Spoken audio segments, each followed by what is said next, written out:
Hola a todos, bienvenidos al seminario 8 de la materia Inmunología. Este es el seminario de exploración de la respuesta inmune, es la clase que convencionalmente conocemos como la clase de técnicas, porque vamos a ver una serie de técnicas de laboratorio cuyo objetivo es o bien explorar, como dice acá la respuesta inmune, ¿qué significa esto? Ver cómo es el estado del sistema inmune, ver si funciona bien, funciona mal, ese sería el objetivo de un grupo de las técnicas que vamos a ver. O por otro lado, hay todo un conjunto de técnicas que, si bien su función no es estudiar el sistema inmune, usan como fundamento en la técnica la interacción entre un antígeno y un anticuerpo, alguna interacción que nosotros ya vimos para la primera parte de la materia, con lo cual nos compete el estudio de la interacción antígeno-anticuerpo en esas técnicas. Casi todas las técnicas de las que vamos a charlar hoy se utilizan con más o menos frecuencia tanto en la clínica como en la investigación. Yo soy médico y me dedico a la clínica, con lo cual la orientación de esta charla va a estar francamente hacia ese lado. Voy a intentar dar ejemplos de investigación, pero bueno, sepan disculpar, no es mi área de trabajo. Así que bueno, arrancamos con esto. Los objetivos de esta charla son, primero, conocer cómo podemos estudiar la función del sistema inmune. Algunas de estas técnicas, como les dije, no van a basarse en la interacción antígeno-anticuerpo y otras sí. ¿Cómo podemos interpretar los resultados de estas técnicas? Especialmente me interesa en las que están basadas en la interacción antígeno-anticuerpo. Y cómo se pueden aplicar estas técnicas tanto en la práctica médica hospitalaria, por ejemplo, o en la investigación. Muy bien, dijimos que la gran parte de las técnicas de las que vamos a charlar hoy se basan en la interacción antígeno-anticuerpo, que esto es algo que nosotros ya vimos para la primera parte de la materia, es la interacción entre el epítope de un antígeno con el paratope de un anticuerpo. Acá tenemos en esta imagen en realidad una red de antígenos y anticuerpos todos unidos. Recordemos que cuando se forman redes entre antígenos y anticuerpos, estos se llaman complejos inmunes. Importante que tengamos este concepto, complejos inmunes. Fíjense que nosotros dibujamos siempre los anticuerpos como si fuera una Y. Esto no es casual, los anticuerpos tienen esta forma realmente, y los anticuerpos suelen tener como mínimo dos paratopes, es decir, tienen dos sitios de unión para el antígeno. Los antígenos a su vez pueden tener uno o múltiples epitopes y cada epitope puede ser igual al de al lado o puede ser distinto. Con lo cual, cuando un anticuerpo se une a un antígeno, esto puede darse con una interacción de un antígeno con un anticuerpo, o si se permiten varias interacciones, como lo que vemos en la imagen, se pueden formar redes de antígenos y anticuerpos, o sea, complejos inmunes. La importancia de esta pequeña diferencia la vamos a ver ahora en un ratito. Vamos a charlar entonces un poquito de la interacción antígeno-anticuerpo. Vamos a definir para lo que es la investigación, perdón, lo que es disculpen, lo que es las técnicas de laboratorio, vamos a definir que existe una interacción antígeno-anticuerpo primaria y una interacción antígeno-anticuerpo secundaria. ¿Qué significa esto? Quiero que miremos la imagen de abajo a la izquierda, en donde hay varios anticuerpos, todos tienen dos paratopes, y hay algunos antígenos que solamente tienen un epitope. Fíjense en esta situación en la que los antígenos tienen un solo epitope, cada antígeno se puede unir a un solo anticuerpo, con lo cual no se da la situación o la posibilidad de que se formen redes de complejos inmunes. O sea, ¿va a haber interacción entre antígenos y anticuerpos? Sí, pero no va a haber formación de complejos inmunes. Cuando se da esta situación, estamos hablando de que hay una interacción antígeno-anticuerpo primaria. Hay unión, pero no hay formación de complejos inmunes. Miremos la imagen de abajo a la derecha, todo lo contrario, antígenos que tienen múltiples epitopes, o sea, son multivalentes, que se unen a varios anticuerpos y forman redes. Cuando en una técnica de laboratorio la interacción antígeno-anticuerpo forma complejos inmunes, se dice que está realizando una interacción antígeno-anticuerpo secundaria. ¿Por qué es importante esto? Empecemos por el lado de la secundaria. Cuando yo estoy haciendo una técnica en la que utilizo antígenos y anticuerpos y la unión de ellos forma complejos inmunes, generalmente los complejos inmunes son lo suficientemente grandes o lo suficientemente importantes como para cambiar las características macroscópicas de la muestra. Entonces, por ejemplo, la muestra se puede poner turbia o puede generar grumos o puede precipitar, con lo cual en estas técnicas en las que se forman complejos inmunes, hay un fenómeno visualizable.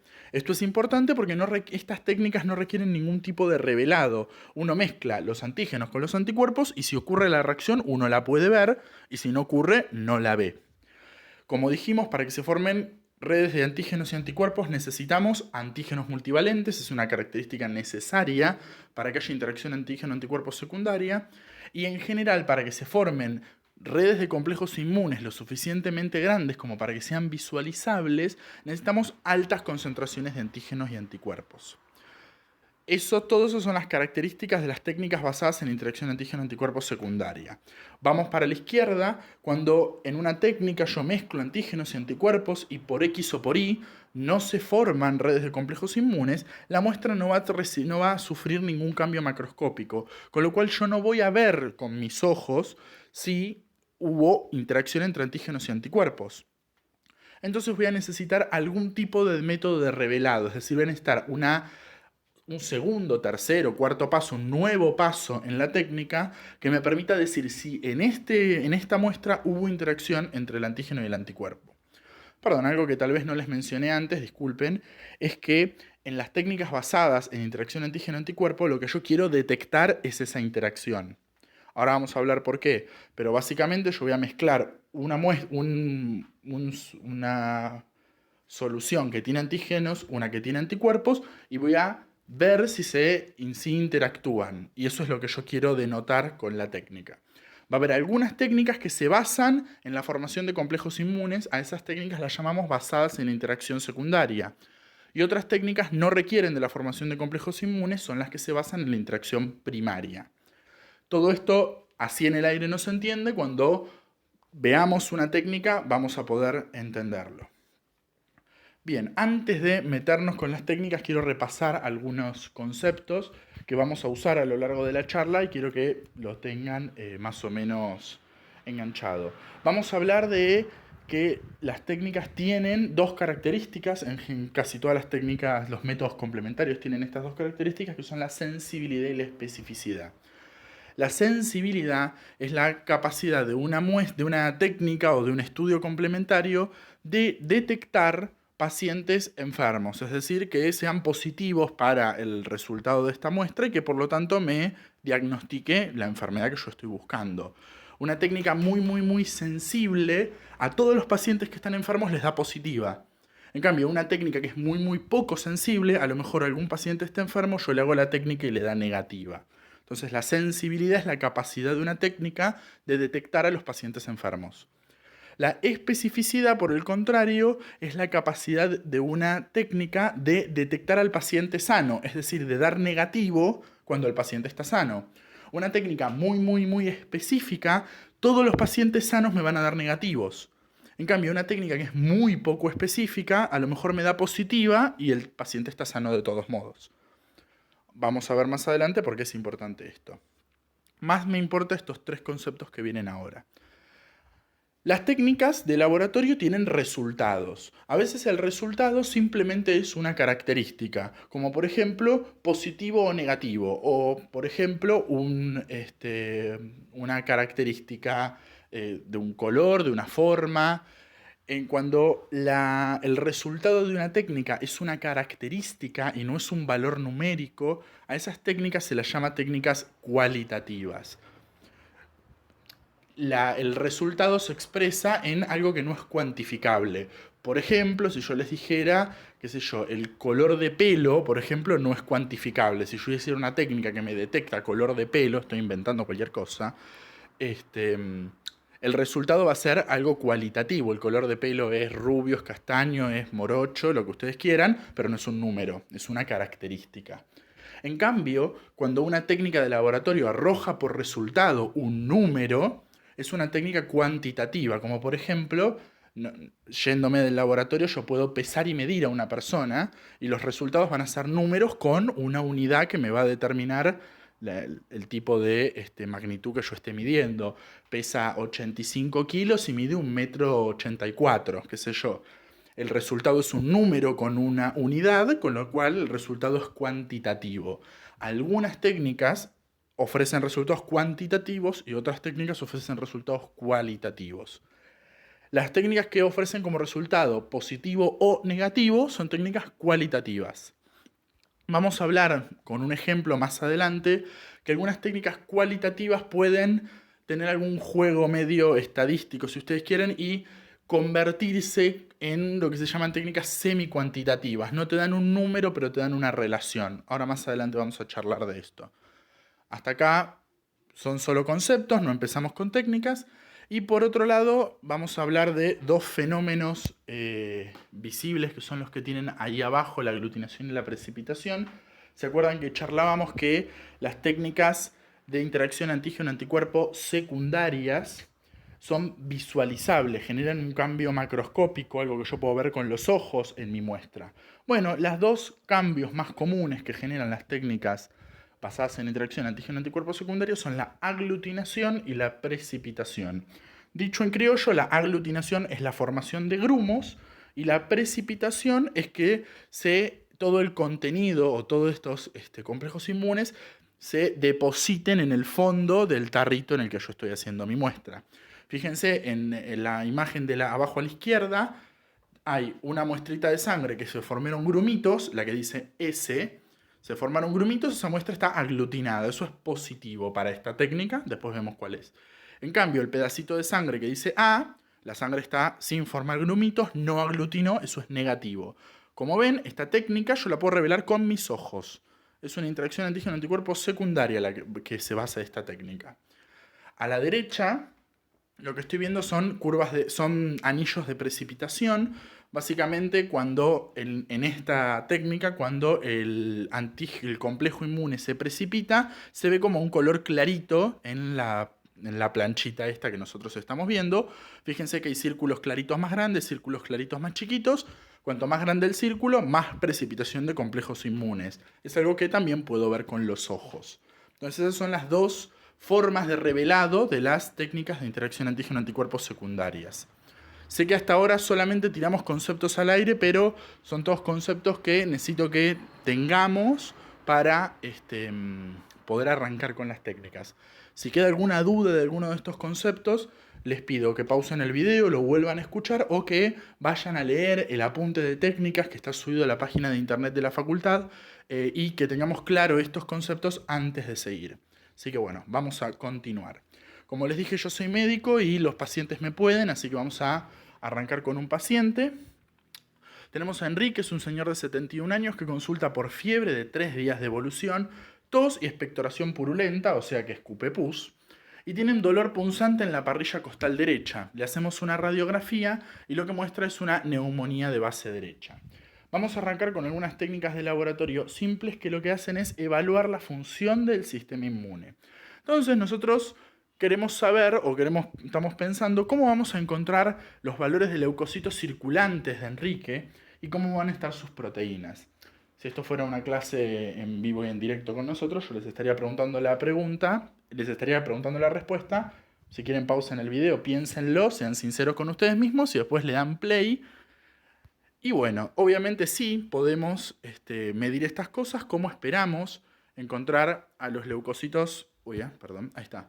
¿Cómo esperamos encontrar a los leucocitos de Enrique? Los esperamos encontrar elevados y a las proteínas circulantes en general también. Porque si recuerdan, la inflamación aguda, guiada generalmente por el macrófago, el secretario interleuquina 1, interleuquina 6 y TNF-alfa, lo que hace es aumentar la síntesis hepática de las proteínas de fase aguda, con lo cual, en general, las proteínas aumentan con la inflamación.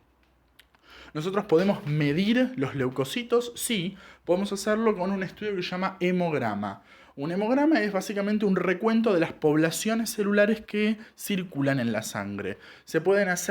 Actualmente se hacen de forma automatizada con la maquinola que vemos abajo a la derecha. Eso es un contador de células automatizado que cuenta las células según su tamaño y su granularidad y puede contar por mililitro de sangre cuántos glóbulos rojos, plaquetas, leucocitos y cada una de las familias de leucocitos hay en ese mililitro de sangre.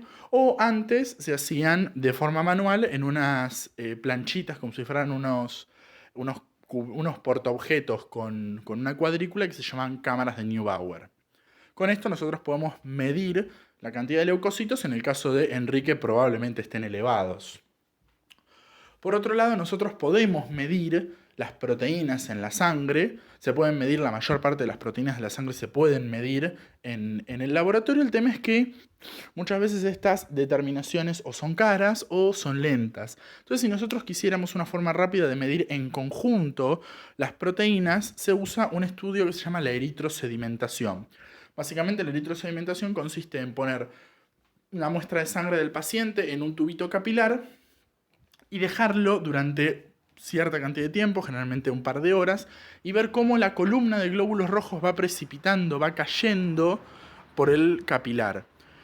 Ahí está estandarizado cuál es la velocidad a la que los glóbulos rojos bajan por ese capilar, pero si hay muchas proteínas, esas proteínas por fuerzas de Van der Waals y por interacciones hidrofóbicas y otras interacciones de química que ustedes seguro recuerdan, hacen que los glóbulos rojos se queden pegados, formen complejos más grandes o cúmulos más grandes y caigan más rápido. Con lo cual, cuanto más proteínas haya en el plasma, más grandes son los cúmulos de glóbulos rojos, más rápido van a caer. Con lo cual, las proteínas de fase aguda aumentan la velocidad de la eritrosedimentación. El resultado de la eritrosedimentación es un resultado cuantitativo que se mide en velocidad, en milímetros por hora. Muy bien. Además de poder contar a las poblaciones sanguíneas con un contador automático, tenemos la posibilidad de hacer un frotis, es decir, un extendido de sangre, en donde además podemos ver características cualitativas, como por ejemplo podemos ver si está alterada la estructura de estas células. Ahí tenemos un cuadrito en donde están los 5 familias de leucocitos y sus valores relativos. Esto es algo que ustedes ya de histología conocen. Y en este cuadro, que se los dejo, páusenlo para mirarlo, tienen cuáles son los valores absolutos y relativos de distintas poblaciones leucocitarias. No me voy a detener en esto en este momento. Muy bien. Entonces, una forma de estudiar la función del sistema inmune, por ejemplo, es contando las células circulantes y evidenciando las proteínas de fase aguda. Una cosa que no les dije, una proteína de fase aguda que sí se suele medir específicamente es la proteína C reactiva, la PCR. Se suele medir y se usa como indicador de inflamación. Es muy sensible, es decir, un montón de gente enferma lo va a tener positivo, pero es muy poco específico. Muy bien, vamos con el siguiente caso, si les parece. Tenemos a Marcela. Marcela tiene 27 años y tiene lupus eritematoso sistémico, es una enfermedad autoinmune. No importa, no necesitamos ningún concepto para poder entender esta técnica. Hace una semana que Marcela tiene episodios de hematuria, o sea, hace pis con sangre, y tiene la tensión arterial elevada. Cuando uno tiene esto en un paciente con lupus, sospecha que el lupus está afectando el riñón. A esa afectación se la llama la nefritis lúpica. Y la nefritis lúpica, les cuento para que sepan, es una enfermedad que se produce por depósito de complejos inmunes en el glomérulo renal. La pregunta que quiero que ustedes ahora pausen el video y piensen es qué marcadores séricos podríamos medir para ver si realmente a Marcela se le están depositando complejos inmunes en el riñón o no. Así que pausen el video, los dejo pensar y continuamos entonces ahora. ¿Qué es lo que nosotros podemos medir? Disculpen, ahí está. ¿Qué es lo que nosotros podemos medir en el plasma de Marcela? Recuerden que los complejos inmunes generan lesión o generan daño tisular principalmente por 2 mecanismos. Por la activación de células que tengan receptores de inmunoglobulinas, como por ejemplo pueden ser los neutrófilos o los macrófagos, o por activación del complemento por la vía clásica, que los complejos inmunes se dedican básicamente a hacer esas 2 cosas. Entonces, si Marcela tiene un depósito muy exagerado de complejos inmunes en sus glomérulos renales, su complemento va a estar activándose constantemente. Y cuando el complemento se activa, si ustedes recuerdan, el complemento se activa y se cliva a sí mismo. Todas las proteínas del complemento se clivan entre ellas. Con lo cual, uno lo que puede hacer es buscar en la sangre las formas no clivadas del complemento. Y uno esperaría que si uno tiene lesión por complejos inmunes, las formas no clivadas del complemento desciendan. Por ejemplo, si yo midiera C3 total o C4, el C4 se empieza a clivar, se convierte en C4A y C4B y la cantidad de C4 sin clivar va a ir bajando. Esto se puede medir. ¿Cómo se mide? Por ejemplo, con una técnica que se llama inmunodifusión radial. No me voy a detener mucho en los pormenores de la técnica, pero la inmunodifusión radial es una técnica basada en la interacción antígeno-anticuerpo secundaria, o sea, yo lo puedo ver con los ojos. Y el método de revelado es por precipitación, o sea, los complejos inmunes van a caer, en este caso, en el fondo de una planchita en donde se está realizando esta técnica. ¿Cuál es el antígeno de esta técnica? La molécula que yo estoy buscando. Por ejemplo, yo quiero buscar C4. Entonces, yo voy a sacarle sangre al paciente, en donde yo asumo que hay C4, y lo voy a poner en estas que son geles de agarosa, en donde yo dejé, se compra así, está diluido un anticuerpo contra la molécula que yo quiero buscar, que en este caso sería un anticuerpo anti-C4. Cuando yo pongo la muestra de mi paciente y difunde en el gel de agarosa, el C4, si está presente, se va a unir a los anticuerpos que están diluidos en el gel de agarosa. Y se van a formar complejos inmunes, esos complejos inmunes van a precipitar y se van a ver como anillitos más claritos en ese gel, como lo vemos en la imagen de arriba a la derecha. Cuanto más complejos inmunes haya, más grande va a ser el anillo, y cuanto menos complejos inmunes haya, más chiquito va a ser el anillo.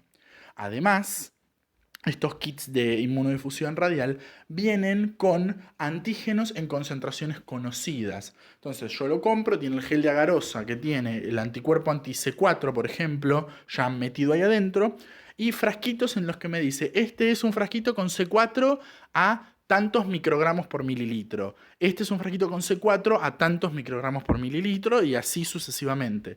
Entonces yo puedo hacer una curva de calibración con cantidades conocidas de C4, en este caso, y la de muestra de mi paciente. Entonces, usando esto de curva de calibración que ustedes seguro recuerdan de bioquímica, puedo entrar por un lado, que es el diámetro del anillo de precipitación, y salgo por el otro del gráfico, que es la concentración de C4 en este caso.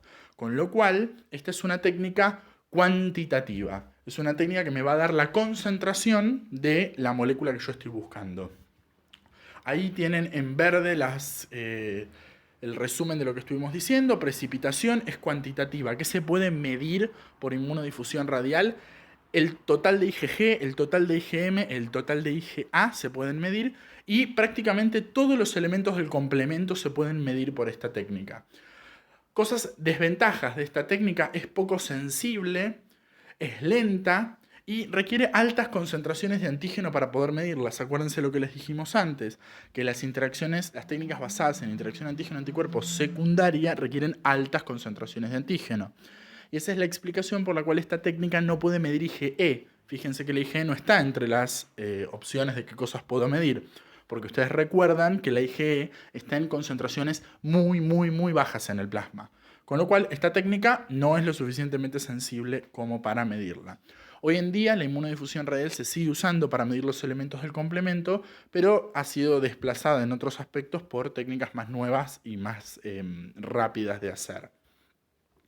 Entonces, para ahora sí podemos como cerrar este concepto. ¿Por qué esta es una técnica de interacción antígeno-anticuerpo secundaria? Porque se basa en el hecho de que yo voy a tener suficiente antígeno y suficiente anticuerpo para que se forme en mi muestra en el laboratorio un complejo inmune que yo puedo ver, en este caso por precipitación. ¿Venimos bien hasta acá? Perdón, estoy acostumbrado a tener gente enfrente. Vamos a el siguiente caso. Si tienen alguna duda, pueden consultar con sus ayudantes o volver a rebobinar el video. Vamos al caso 3. Tenemos a Pablo, que es un chico de 22 años que es traído a la guardia porque tuvo un accidente en moto en la autopista Buenos Aires-La Plata. Tiene una lesión cortante con sangrado activo en el miembro inferior derecho y su tensión arterial es 70-50. Nosotros sabemos que a este paciente le tenemos que dar líquido para poder reponer todo el líquido que está perdiendo, pero además uno se plantea la necesidad de transfundir. Está perdiendo sangre, vamos a devolverle sangre. Entonces, mi pregunta para ustedes, para cuando pausen el video, es: ¿qué estudio de laboratorio tenemos que hacer antes de transfundir a Pablo y por qué? Pausen el video, piénsenlo y ahora me siguen. Lo que nosotros tenemos que saber de Pablo antes de transfundirlo es su grupo y factor. Ustedes saben que el grupo y factor son glucoproteínas que están presentes en la membrana del glóbulo rojo y que determinan la compatibilidad de sangre entre distintas personas. ¿Por qué es esto? Porque nosotros podemos producir anticuerpos contra las glucoproteínas que nuestro cuerpo no posee. Por darles un ejemplo, yo soy cero negativo. ¿Qué significa esto? Que no tengo ninguno de esos determinantes antigénicos en mis glóbulos rojos. El grupo, lo que se llama grupo, está determinado por dos determinantes antigénicos, el grupo A y el grupo B. Uno puede tener solo el A, entonces es grupo A, puede tener solo el B, es grupo B, puede tener los dos, es AB, o puede ser cero, no tiene ninguno. Y el factor está determinado por un tercer determinante antigénico que se llama el antígeno D, que es lo que habitualmente se dice RH. Uno puede tener el antígeno D, en ese caso es RH positivo, o puede no tener el antígeno D, en ese caso es RH negativo. En mi caso, yo por ejemplo no tengo ninguno de los tres, soy cero negativo. Una persona podría tener los tres, sería AB positivo. Como yo no tengo ninguno de los tres, yo produzco anticuerpos, de hecho es probable que los tenga de manera preformada algunos de ellos, produzco anticuerpos contra el antígeno A, el antígeno B y el antígeno D. Con lo cual, si me transfunden sangre, que es, por ejemplo, A positiva, esos glóbulos rojos que me transfunden probablemente sean destruidos por los anticuerpos preformados que yo tengo contra el antígeno A y contra el antígeno D. Entonces nosotros tenemos que determinar el grupo y factor de cada paciente antes de poder transfundirlo. Para esto es muy simple, usamos también una técnica de interacción antígeno-anticuerpo secundaria, en este caso no por precipitación, sino por aglutinación. ¿Qué es lo que hacemos? Ponemos una gota de la sangre del paciente y le agregamos una gota de anticuerpo anti la molécula que yo estoy buscando. Fíjense que en la imagen de la derecha nosotros ponemos 3 gotas, porque vamos a estudiar 3 antígenos, y a cada gota a cada gota de sangre le ponemos una gota de anticuerpo anti-A en la primera fila, que es color azulcito, en la primera columna, una gota de anticuerpo anti-B en la columna del medio, que es medio amarillito, y la tercera columna es el anticuerpo anti-D. Si los glóbulos rojos tienen en su membrana antígeno A, yo al ponerle anticuerpo anti-A, los glóbulos rojos se van a empezar a pegotear entre ellos. Entonces se van a formar grumos y eso es algo que yo voy a poder ver macroscópicamente, como por ejemplo, fíjense en el portaobjetos de arriba de todo, en el que todos los glóbulos rojos de la primera columna se aglutinaron, se formaron grumitos, entonces yo sé que ese paciente tiene el antígeno A. No se ve bien por la calidad de la foto, pero no ocurre lo mismo en la segunda columna del primer portaobjeto y sí se aglutinó el tercero, que es el antígeno D. Con esta técnica muy simple, que tardás 5 minutos en hacerla, podés, sin ningún método de revelado complejo, determinar el grupo y factor de tu paciente. Como decía ahí abajo, es una técnica cualitativa. Yo no sé cuánto antígeno A tiene, yo sé que lo tiene o que no lo tiene. Y es una técnica por aglutinación directa, ahora vamos a hablar qué significa esto. Muy bien. Hasta ahora vimos una técnica de precipitación y una técnica de aglutinación.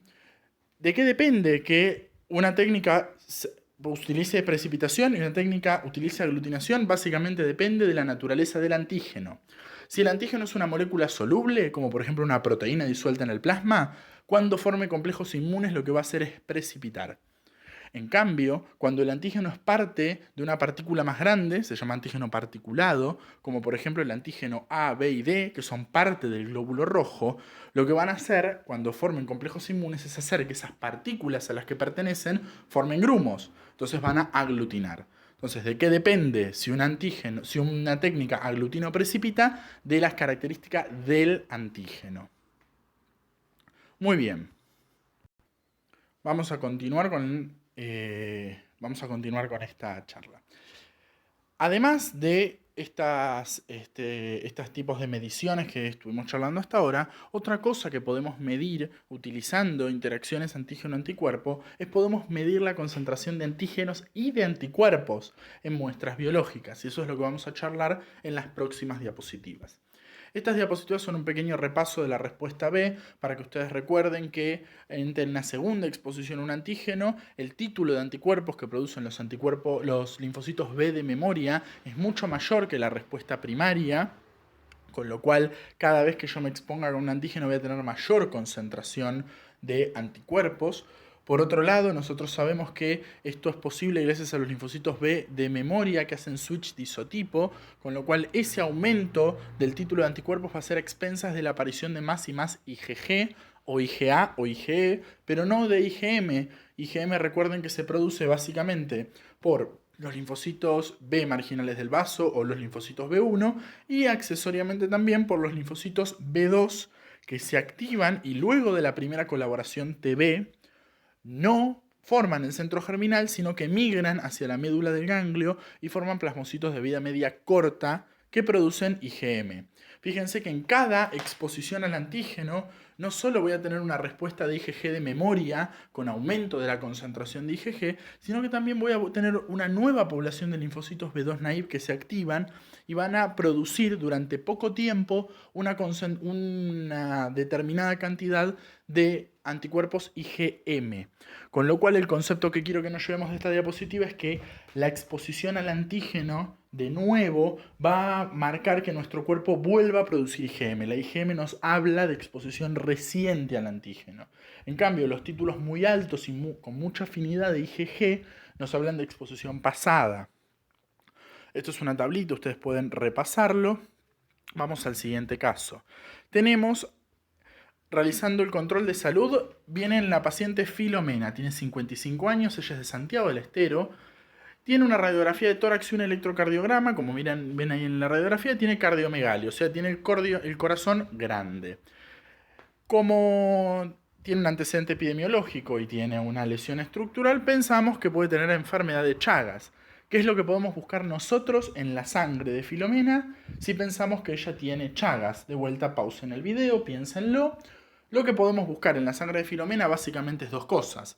Podemos buscar anticuerpos contra el Chagas para ver si ella estuvo expuesta previamente al Trypanosoma cruzi, que es el agente etiológico, o podemos buscar antígenos del Chagas para ver si ella en este momento tiene parasitemia activa.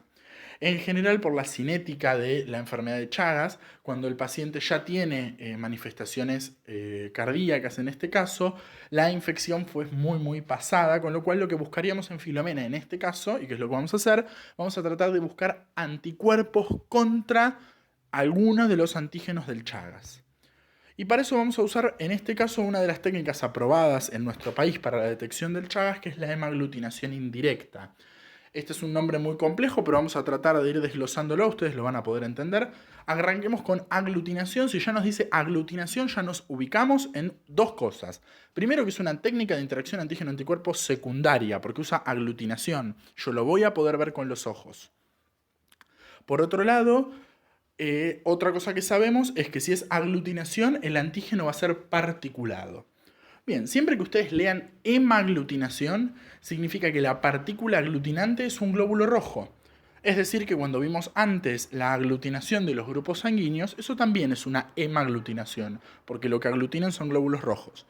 ¿Se pueden aglutinar otras cosas? Sí, se pueden, por ejemplo, aglutinar partículas de látex o partículas de carbón. En este caso no serían hemaglutinaciones. ¿Se acuerdan que habíamos visto antes la aglutinación de glóbulos rojos para determinar el grupo y factor? Abajo decía aglutinación directa y lo salteamos. ¿Por qué es esto? Cuando nosotros lo que utilizamos para hacer la aglutinación son los antígenos naturales del glóbulo rojo, por ejemplo el A, el B y el D, eso se lo llama aglutinación directa. Ahora existe la posibilidad que de manera artificial en el laboratorio agarrar un glóbulo rojo y pegarle antígenos de otra cosa. Por ejemplo, pegarle antígenos del Chagas a el glóbulo rojo. Entonces uno compra a las farmacéuticas glóbulos rojos que tienen pegados antígenos del Chagas. Entonces yo ahora tengo una partícula aglutinante, que es un glóbulo rojo, todo cubierto de antígeno de Chagas. Con lo cual, si yo le pongo el suero del paciente y el suero del paciente tiene anticuerpos contra los antígenos del Chagas, esos glóbulos rojos van a aglutinar. Con lo cual podemos convertir a lo mejor un antígeno que no era aglutinable, que no era particulado, lo convertimos en particulado y podemos hacer una técnica de interacción antígeno-anticuerpos secundaria. Así que hemaglutinación indirecta para Chagas significa básicamente eso, que aglutinamos glóbulos rojos habiéndole pegado en su superficie de manera artificial antígenos del Chagas. Un último concepto que quiero transmitirles de esto es, fíjense en el cuadrito de abajo a la izquierda, les dije que yo puedo pegar antígenos en la superficie de un glóbulo rojo. Bueno, también puedo pegar anticuerpos en la superficie de un glóbulo rojo. Fíjense ahí en el dibujito. Si yo lo que le compro a la farmacéutica es glóbulos rojos que tienen pegados anticuerpos contra el antígeno del Chagas, y yo le pongo el suero de mi paciente, lo que yo voy a estar buscando en el suero de mi paciente son los antígenos del Chagas. Con lo cual, con la misma técnica, utilizando distintas partículas aglutinantes, yo puedo detectar diferentes cosas. Cuando lo que está pegado en mi partícula aglutinante no es un antígeno y es un anticuerpo, a esa aglutinación se la llama reversa. ¿Hasta acá venimos bien? Entonces, si hacemos una hemaglutinación indirecta, lo que estamos haciendo es esto que les acabo de decir. Es una técnica por aglutinación indirecta y ahora vamos a hablar de por qué es semicuantitativa y qué es el título. Para eso vamos a ver el siguiente caso. Tenemos a Joaquín, tiene 16 años y concurre a la consulta con su médico de cabecera por segunda vez. La primera vez había dicho que estaba preocupado porque él tenía relaciones sexuales sin preservativo y en el colegio le habían enseñado que se podían contraer algunas enfermedades por esta vía. Entonces en la consulta pasada ustedes le pidieron todo un conjunto de estudios para enfermedades de transmisión sexual. Casi todos vinieron negativos excepto uno, un estudio que se llama BDRL. Lo que ustedes leen en el papelito es que dice BDRL 2 puntos, título 1/128 y les dice que eso es el título. Entonces, mi pregunta para ustedes, pueden pausar el video para pensarlo, es qué significa título y más adelante vamos a ver qué significa seroconversión. Páusenlo, piensen y seguimos. La BDRL es una técnica de aglutinación también. Es una técnica de aglutinación no en glóbulos rojos, sino en particulitas de carbón, que permite detectar anticuerpos contra la sífilis. Con lo cual, lo que estamos viendo es si el paciente estuvo expuesto a el Treponema pallidum, que es el agente etiológico de la sífilis. Uno pensaría que, siendo una técnica de aglutinación, al igual que nos había pasado antes, nos va a dar positivo o negativo. Es decir, este paciente tiene anticuerpos contra la sífilis o no. Pero en este caso a mí me gustaría saber cuántos. ¿Cuál es el inconveniente? La técnica de aglutinación no es una técnica cuantitativa, con lo cual no me va a dar un valor numérico. Pero ¿qué puedo hacer? Puedo hacer un título. Acá les pido disculpas, pero la diapositiva está rota. Por ejemplo, yo puedo agarrar, no le den bola mucho a la imagen, yo puedo agarrar el suero de mi paciente y lo uso para hacer la BDRL, es decir, usar esta técnica en la que aglutino partículas de carbón y me da positivo, por ejemplo. Entonces, bueno, yo sé que estuvo en contacto con la sífilis. Ahora voy a agarrar la muestra de mi paciente y la voy a diluir a la mitad y la voy a volver a hacer la técnica. Y me sigue dando positivo. Lo voy a diluir de vuelta a la mitad, o sea, ahora tengo un cuarto de la cantidad que tenía antes. Y me vuelve a dar positivo. Y así sucesivamente lo sigo diluyendo hasta que en un momento lo diluí tanto y disminuí tanto la concentración de anticuerpos en la muestra del paciente que me va a empezar a dar negativo. La máxima dilución a la que uno le dio positiva una de estas técnicas se llama el título. Y el título lo que me va a permitir, disculpen, lo que me va a permitir el título es comparar diferentes muestras del mismo paciente o de diferentes pacientes, a pesar de yo no tener la concentración de anticuerpo, no saberla, yo puedo saber qué paciente tiene más y qué paciente tiene menos. Si yo a un paciente tengo que diluirlo 3 veces para que deje de dar positivo y otro paciente lo tengo que diluir 8, yo no sé cuánto tiene ninguno de los dos, pero el que tuve que diluirlo 8 veces claramente tiene más anticuerpos que el que tuve que diluirlo 3. O lo mismo, en un mismo paciente, si yo en un momento le hago la prueba y lo tengo que diluir 2 veces y el mes siguiente lo tengo que diluir 5 veces, claramente su concentración de anticuerpos aumentó. ¿Cuánto? No lo sé, pero aumentó. Entonces yo puedo expresar una técnica cualitativa, la puedo diluir hasta que dé negativa y puedo expresar cuántas veces la tuve que diluir para poder dejar que sea positiva. Eso es el título, es la máxima dilución a la cual sigue siendo positiva esta técnica, en este caso esta aglutinación. Muy bien. No, disculpen. Perdón, se me volvió loco el celular. Muy bien, quiero que miremos un cachito, volví un segundo para atrás, quiero que miremos un poco esta diapositiva. Miremos por favor el paciente 2. En este caso, que es una hemaglutinación indirecta, no importa el por qué, cuando se forma un puntito rojo en el fondo del pocillo es negativo, no hubo aglutinación. En cambio, cuando no se forma el puntito rojo es positivo, hay aglutinación. Quiero que miren al paciente número 2, que es toda esa fila. El primer pocillito del paciente número 2, ahí pusieron el suero del paciente diluido a la mitad, por eso hay un 2 arriba, y da positivo. Lo diluyeron de vuelta a la mitad, un cuarto, el segundo pocillo sigue siendo positivo. Un octavo sigue siendo positivo, un 16avo sigue siendo positivo. Ahora lo diluyeron a un 32, o sea, 32 veces menos la concentración que tenía, y ahí empezó a dar negativo. El título del paciente 2 es 16. A veces se expresa en fracción 1 sobre 16. Entonces el título de este paciente es 1 en 16. Si miramos al paciente 3, el paciente 3 nos dio negativo. Negativo todo. No importa cuánto lo diluya, siempre es negativo. Este paciente no tiene la prueba positiva. Ahora quiero que miremos al paciente número 1. Fíjense que al poner la muestra de mi paciente diluida a la mitad me dio negativa. Yo la diluyo de vuelta a un cuarto y me da negativa. Pero cuando la empiezo a diluir más, esta muestra empieza a dar positiva.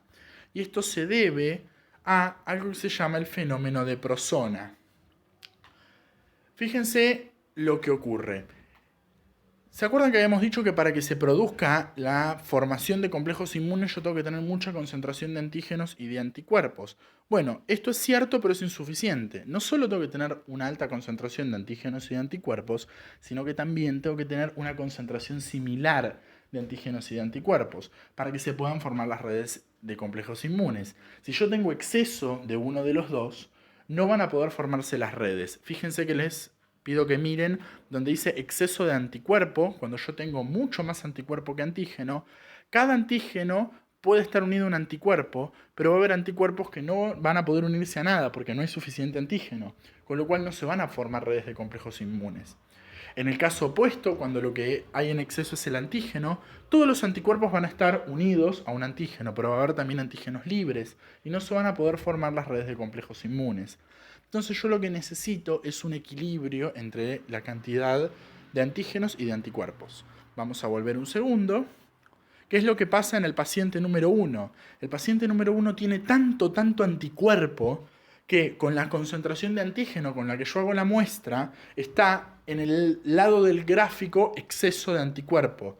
Y yo empiezo a diluir el anticuerpo hasta llegar a una concentración que es más o menos similar a la del antígeno y empieza a aparecer la formación de complejos inmunes. Estamos en la zona de equivalencia. De hecho, fíjense que el paciente a partir de un octavo sigue siendo positivo a pesar de las múltiples diluciones. Este paciente tiene un título muchísimo más alto que el paciente 2. A la aparición de resultados negativos a bajas diluciones, ya sea por exceso de antígeno o por exceso de anticuerpos, se lo denomina fenómeno de Prosona, que es lo que está ejemplificado acá. El fenómeno de Prosona es eso.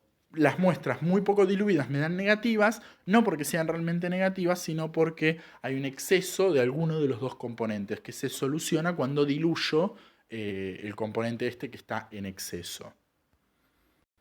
Muy bien, con todo este lío que explicamos, fíjense que ahora convertimos una técnica cualitativa, como la aglutinación, que me da un positivo o negativo, en una técnica semicuantitativa. ¿Y qué significa semicuantitativo? Justamente esto que explicábamos. Yo no sé cuál es el valor, la concentración, pero ahora tengo un valor numérico que me permite comparar muestras de distintos pacientes o dentro del mismo paciente. ¿Sí? Muy bien. Disculpen.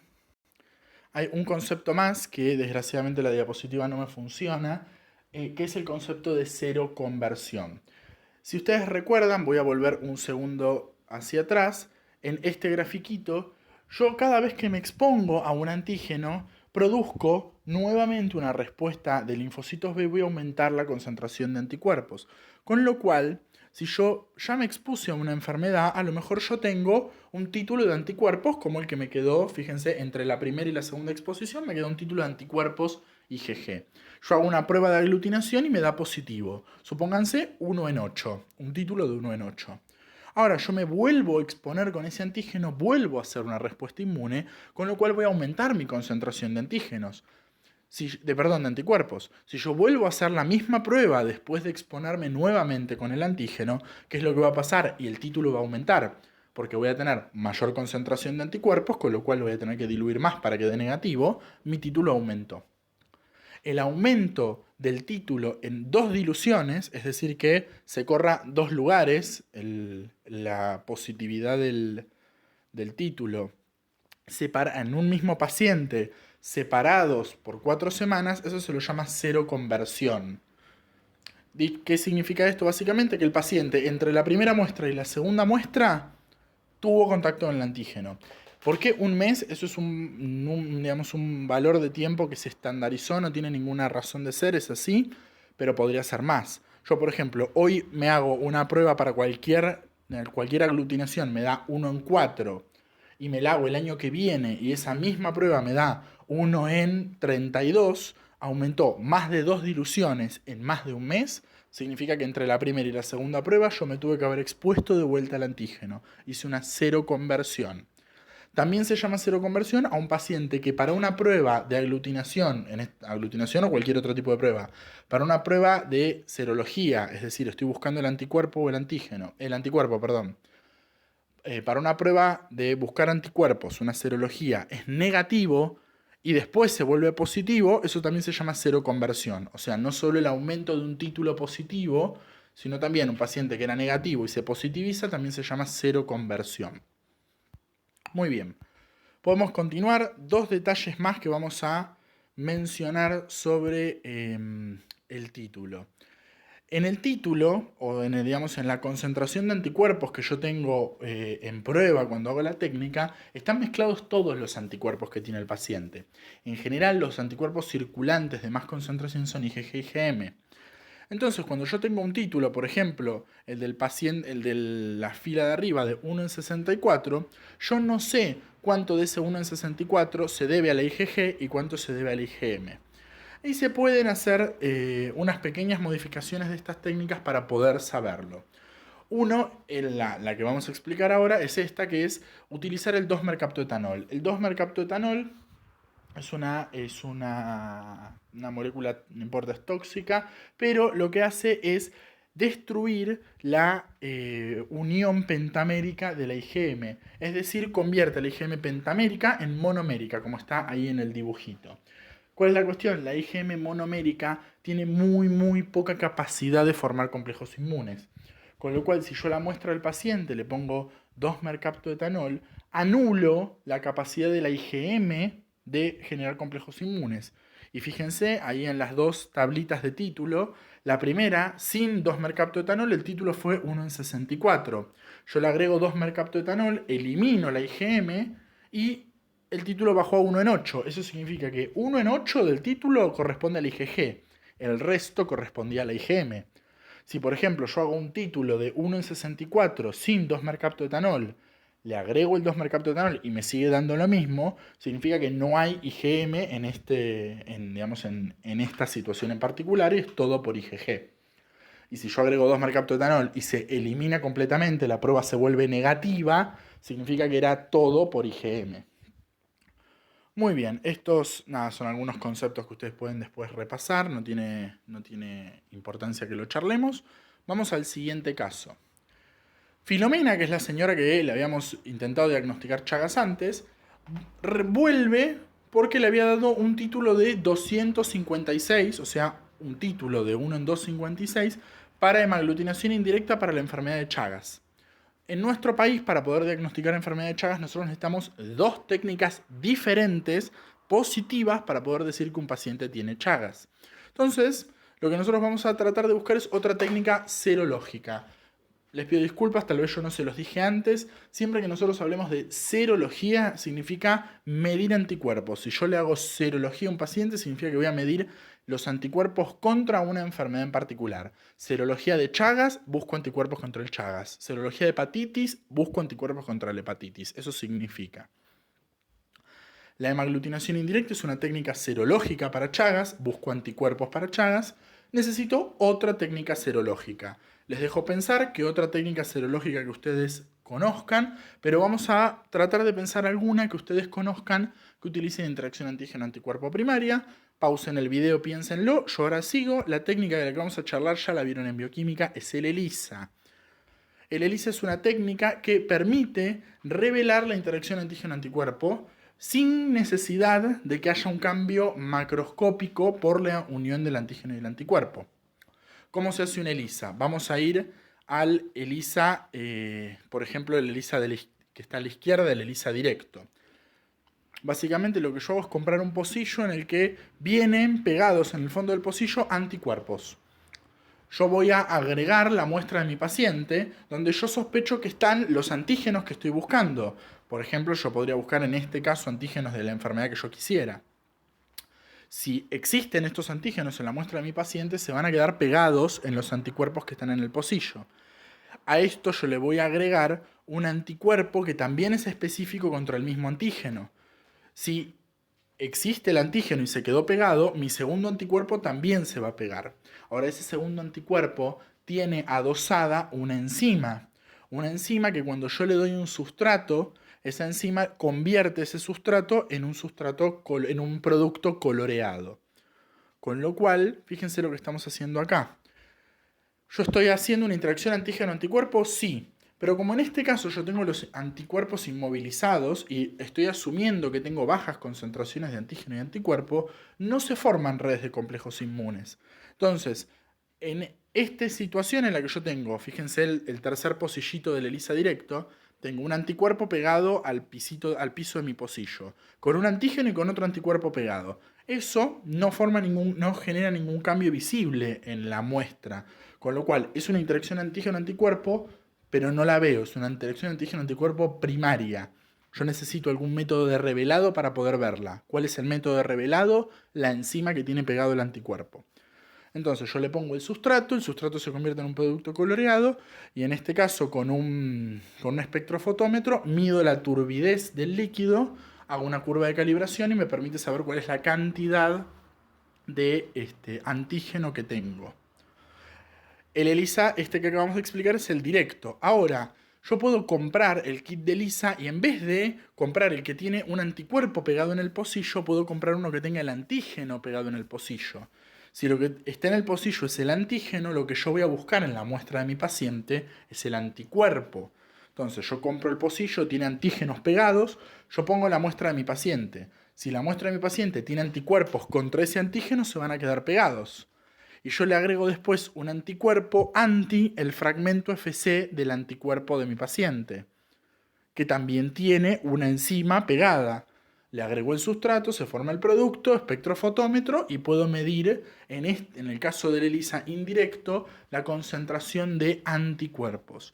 Con lo cual el ELISA es una técnica que básicamente lo que tienen que saber es eso, que es interacción antígeno-anticuerpo primaria, que utiliza como método de revelado una enzima con un sustrato de color y que permite medir tanto antígenos como anticuerpos. Los ELISA actualmente son casi todos cuantitativos, nos permiten calcular la concentración. Esto ustedes ya lo vieron en bioquímica. Muy bien, seguimos con otro paciente. Tenemos a Sebastián. Él tiene 29 años, consulta por rinitis, sobre todo en primavera, dermatitis, que se agravó en los últimos meses. Y con todo esto ustedes sospechan que Sebastián probablemente tenga una enfermedad alérgica. Les pregunto a ustedes qué les interesaría medir en el suero del paciente y si podría usar una interacción de antígeno-anticuerpo primaria o secundaria para medir esto y por qué. Pausen el video y piénsenlo. Lo que queremos ir con esto es que lo que queremos medir en el suero de Sebastián es la IgE. La IgE es el anticuerpo que está asociado a los fenómenos alérgicos. Entonces, eso es lo que nosotros queremos medir. Ahora habíamos charlado antes que la IgE está en muy bajas concentraciones, con lo cual es muy poco probable que forme complejos inmunes. No podemos usar una técnica de interacción antígeno-anticuerpo secundaria, porque no nos dan las concentraciones. Así que tenemos que usar una interacción antígeno-anticuerpo primaria. Lo que vamos a usar son dos técnicas que se llaman PRIST y RAST. PRIST y RAST no voy a explicarlas de cero porque es exactamente lo mismo que una ELISA, pero exactamente lo mismo, solo que el método de revelado, en vez de ser un anticuerpo que tiene pegada una enzima, es un anticuerpo que tiene pegado un radioisótopo. Y lo que nosotros vamos a medir en la muestra es radioactividad. De vuelta, tenemos una interacción entre un antígeno y un anticuerpo que yo no veo con los ojos y necesito un método de revelado que en este caso es distinto. Fíjense ahí, pueden mirarlo en el cuadrito. PRIST lo que mide es IgE total, porque los anticuerpos que vienen pegados en el pocillo son específicos contra la fracción constante de la IgE. Entonces, con la técnica PRIST yo puedo medir la IgE total de mi paciente. En cambio, en el RAST, lo que yo compro es un pocillo en el que están pegados el alérgeno que yo estoy buscando.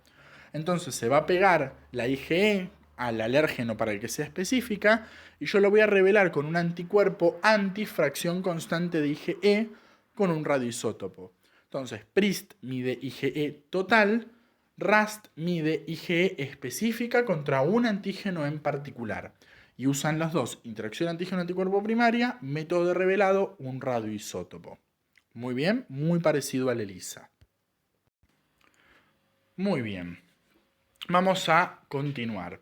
Hasta ahora hablamos de cómo podemos medir cantidades de células o las proteínas que están en el plasma, o podemos determinar, por ejemplo, por aglutinación o precipitación, si hay antígenos o anticuerpos pegados en una partícula, o por distintas técnicas, tanto primarias como secundarias, podemos medir la concentración de antígenos o de anticuerpos en la muestra de mi paciente. Ahora, yo a veces voy a necesitar saber otra cosa. Disculpen. A veces yo lo que voy a necesitar es saber en dónde está el antígeno. No solo la concentración, sino en qué lugar del cuerpo está ese antígeno para poder llegar a mi diagnóstico. Y estas técnicas que ubican espacialmente el antígeno se llaman inmunomarcaciones. Vamos con este caso. Marcela, que es la paciente que teníamos del caso 2, finalmente fue internada con el diagnóstico presuntivo de nefritis lúpica. Usted querría saber si Marcela presenta depósitos de complejos inmunes puntualmente en el riñón. Ya no queremos saber si tiene el complemento bajo, sino queremos saber si tiene complejos inmunes en el riñón. Entonces, la pregunta para ustedes es qué tipo de muestra necesita y cómo evidenciaría la presencia de complejos inmunes. Entonces, pausen el video, piénsenlo. ¿Qué tipo de muestra necesitamos? Si queremos saber si se depositaron complejos inmunes en el riñón, lo que necesitamos es una biopsia del riñón. Y lo que vamos a hacer es tratar de buscar esos complejos inmunes en el riñón de Marcela. Para eso vamos a hacer lo que se llama inmunomarcación en portaobjetos, que es básicamente una técnica histológica. Tomamos una biopsia, esa biopsia pasa por distintos pasos de la técnica histológica y queda en un portaobjetos. Ahora, en esa muestra están los antígenos que yo quiero buscar. Entonces, además de la tinción que yo quiera ponerle por la técnica histológica, yo a esa muestra de tejido le puedo agregar un anticuerpo con algún tipo de marcador. Entonces, puedo elegir, por ejemplo, marcadores fluorescentes. Puedo comprar un anticuerpo que sea específico contra la IgG, que eso me marcaría complejos inmunes, que tenga unido un fluorocromo. Entonces, hago mi técnica histológica y si hay complejos inmunes en el riñón va a ser fluorescente, como vemos abajo a la izquierda. Estas técnicas se llama inmunofluorescencia. O puedo hacer algo parecido a lo que hago con el ELISA, comprar un anticuerpo que tiene pegado una enzima que convierte un sustrato sin color en un sustrato con color y después obviamente en un producto con color. Entonces obviamente después le agrego el sustrato. Entonces, sobre una técnica histológica de H&E, se van a marcar con color, en este caso marrón, las células o estructuras que sean positivas para esa proteína o antígeno que estoy buscando a la que se unió el anticuerpo. La enzima que se suele usar en todas estas técnicas, en las de la derecha, es la peroxidasa del rábano picante, no importa por qué. Entonces estas técnicas en conjunto se llaman inmunoperoxidasas.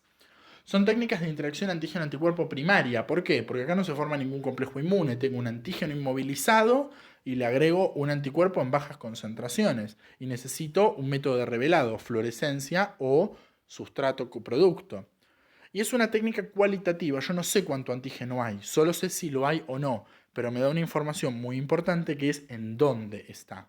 La de abajo a la derecha es una inmunofluorescencia de riñón buscando los complejos inmunes, por ejemplo, de Marsella. Y la técnica de abajo a la derecha, lo que estábamos buscando es una biopsia de cuello de útero.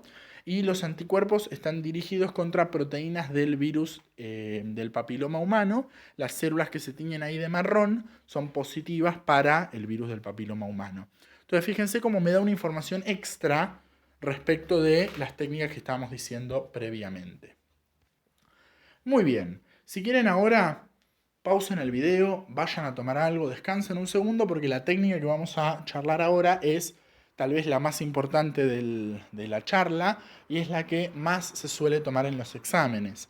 Entonces descansen un ratito y podemos seguir. Por suerte yo no tengo que pausar el video. Vamos a leer este caso. Santino tiene 5 años, tiene fiebre y adenopatías de varios días de evolución. En el hemograma, fíjense, tiene los glóbulos blancos altos, 25.600, a predominio de los linfocitos, lo cual tal vez en los niños, si bien puede ocurrir, que tenga tantos linfocitos no es habitual.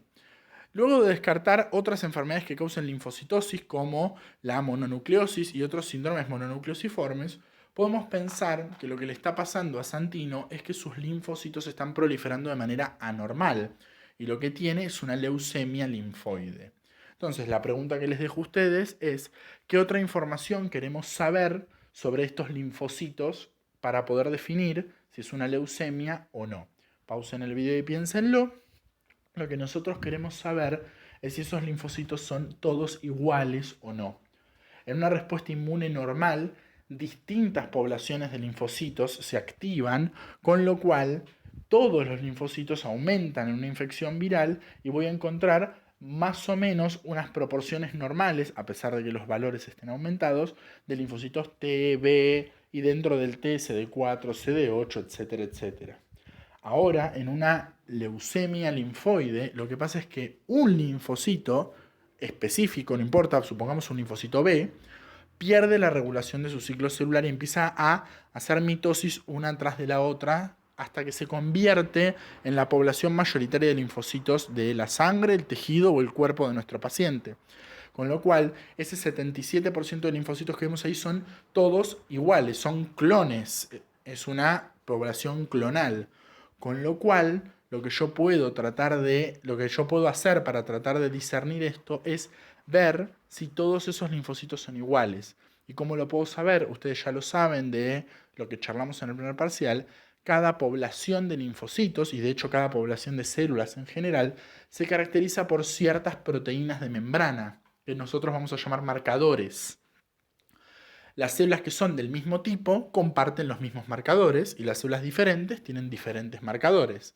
Entonces, si nosotros logramos ver qué marcadores tienen estas células y vemos que ese 77% de linfocitos todos tienen exactamente los mismos marcadores, es porque es una proliferación clonal, o sea que es una leucemia linfoide. Y si no, si son todos diferentes, podemos pensar que es otra la causa. ¿Qué técnica vamos a usar para ver los marcadores que tenemos, los marcadores de superficie que hay en estas células? Vamos a usar la citometría de flujo. Para esto, esperen un cachito, lo que les voy a mostrar es un video. Lo importante de la citometría de flujo es un par de conceptos. La citometría de flujo lo que hace es pasar por una máquina un conjunto de células que están en suspensión. Entonces, para empezar, no es algo que se haga sobre un tejido, como lo que estábamos viendo antes, si bien esto también es inmunomarcación, no es sobre una muestra de tejido, sino que sobre células sueltas, digamos, como flotando en agua, por decirlo mal y pronto. Segundo, la citometría, como lo dice el nombre, citometría mide células. Con lo cual, la citometría lo que va a hacer es contar células y ver cuáles son sus marcadores de membrana. No mide anticuerpos, no mide antígenos, a menos que estén inmovilizados en una célula, ¿sí? La citometría solo mide células. ¿Qué es lo que voy a hacer? Yo voy a tener que necesitar mi muestra en la que yo tengo células suspendidas en un líquido. Las pongo adentro de la máquina y la máquina las va a hacer pasar una por un tubito y ahora les voy a mostrar. Esperen un cachito que logre. Bueno, lo voy a pausar. Muy bien, ahí lo logré. Este video es un video de YouTube, lo ponen Flow Cytometry en YouTube y lo pueden ver. Este es el primer video. Entonces nosotros tenemos una muestra de células que están en suspensión. Lo que vamos a hacer es meterlas adentro de este aparato que se llama el citómetro de flujo para poder ver qué características tienen estas poblaciones. El citómetro de flujo me va a permitir hacer tres cosas con las células. Primero, cuenta cuántas células entré. Una por una las cuenta y te dice pasaron tanta cantidad de células. Por otro lado, me puede decir el tamaño y la granularidad de estas células. Y por otro lado, si yo uso la técnica correcta, me puede decir qué marcadores de membrana o qué proteínas de membrana, si ustedes quieren, tienen esas células y me puede decir qué porcentaje de células corresponden a cada uno de esos marcadores. Ahora vamos a poner un ejemplo con esto. Entonces, fíjense ahí en la imagen, tenemos las células que están ahí cayendo por ese tubito. Esas células van a pasar en fila india, una por una, a través de un láser. Ese láser lo que va a hacer es básicamente tres cosas. Las va a contar, va a medir su tamaño y granularidad, y si hicimos la forma correcta de la técnica, va a poder decir qué moléculas tiene en la superficie. Así que vamos a seguir con el video. Esas son las células que están pasando... que están pasando por el láser, y esos son los detectores de lo que se refleja al ser la célula excitada por el láser. Ahora vamos a ver cómo esta animación continúa. Ahí lo que hacemos es poner las células adentro de la máquina las va a chupar, y las células van a pasar una por este tubito. Y van a interrumpir, digamos, el camino del láser. Bien, ahora va a cambiar la imagen. Fíjense lo que va a pasar. Tenemos un detector de un lado. Ahí está. La célula va a pasar y va a dispersar el láser. Y eso va a ser detectado por un detector que está del lado opuesto. Cuanto más grande sea la célula, más grande va a ser ese halo de dispersión. Ahora fíjense que la célula, ahí está. La célula chiquitita de arriba hace un halo muy chiquitito. La célula grande de abajo hace un halo grande. Con lo cual, de esta manera, la máquina puede saber el tamaño de la célula. Ahí lo están viendo de otra forma, no importa. Además, esto es la forma en la que la máquina lo expresa en forma de gráficos. Lo vemos más adelante, no importa. Además, cada célula, además de digamos, como dispersar el rayo en la misma dirección, dispersa el rayo de esa manera, en formas aleatorias, dependiendo de la complejidad interna de la célula. Cuanto más granularidad tenga una célula, más dispersión lateral va a tener. Con lo cual, es una forma de medir la granularidad. Por ejemplo, los linfocitos tienen muy poca granularidad y los neutrófilos tienen mucha. Con lo cual vamos a poder medir el tamaño y la granularidad de las células. Ahora más adelante vamos a ver de qué se trata ese gráfico, lo vemos con las diapositivas, pero quiero avanzar en el video porque además yo lo que puedo hacer es agregar a la muestra de células un anticuerpo que sea específico contra una proteína de la membrana de esta célula. Por ejemplo, si yo quisiera buscar linfocitos T, puedo agregar un anticuerpo anti-CD3 que esté marcado con un fluorocromo. Entonces, ese anticuerpo se va a unir solamente a los linfocitos T, porque son las únicas células que expresan CD3, y a todas las demás células no. Y cuando los linfocitos T pasen por ese láser, y ese láser excite el fluorocromo, la célula va a brillar de un color determinado, supongamos verde. Entonces la máquina va a poder ver, pasó una célula verde, es un linfocito, tiene CD3. Pasa otra célula verde, también tiene CD3. Pasa otra célula, no es verde, no tiene CD3. Entonces de esa manera yo puedo saber qué tipo de marcadores tiene en la membrana, siempre y cuando yo haya usado un anticuerpo marcado con un fluorocromo específico para ese marcador. Yo puedo usar distintos marcadores al mismo tiempo. Yo puedo poner 3 anticuerpos contra 3 proteínas distintas marcados con 3 fluorocromos distintos como está en la imagen, uno verde, uno azul, uno rojo. Entonces yo puedo medir CD3, CD20 y CD16, por ejemplo, y con eso detectar linfocitos T, B y NK, todo al mismo tiempo. Y la máquina tendrá un detector para cada uno de los colores. Dependiendo de la complejidad del citómetro, algunos citómetros permiten poca cantidad de colores y otros citómetros permiten una gran cantidad. Además, cuanto más proteína de membrana tenga esa célula, más intensa será la fluorescencia. Si una célula tiene muy poquito CD3, se va a unir muy poquito anticuerpo, va a brillar muy poco. Si esa célula tiene mucho CD3, va a tener mucho anticuerpo, va a brillar mucho. Y eso la máquina también puede detectarlo. La intensidad de la fluorescencia la puede detectar y me la va a poder expresar también en el gráfico. Entonces todas estas células van a ir pasando y se me va a ir midiendo la granularidad, el tamaño y qué tipo de proteínas se expresan dependiendo de los anticuerpos que yo haya puesto. Y me lo va a expresar en forma de gráficos, que esto lo vamos a ver en las diapositivas. Muy bien, hago pausa para volver. Muy bien, volvimos a las diapositivas. Esto es un dibujito que es más o menos lo mismo que estábamos explicando. Podemos medir tamaño, granularidad y marcadores específicos. Vamos a hablar después del control de isotipo.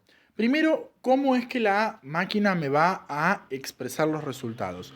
Por un lado, el citómetro me puede escupir como resultado el porcentaje de células positivas para tal o cual marcador. Entonces me puede decir, del total de células que vos pasaste, tenés un 28% que son positivas para CD3, un 35% que son positivas para CD20 y así con cada marcador me puede decir qué porcentaje de células eran positivas. Además, como dijimos, podemos medir granularidad y tamaño. Fíjense en este gráfico. Este es un gráfico en el que se llama dot plot. Un dot plot es un gráfico que está formado a partir de puntos. Cada punto en este gráfico es una célula que pasó por el citómetro. Sobre el eje X está medido el tamaño de la célula. Y sobre el eje Y está medida la granularidad de la célula. Fíjense, cuanto más a la derecha esté una célula, más grande es. Y cuanto más a la izquierda, más chica.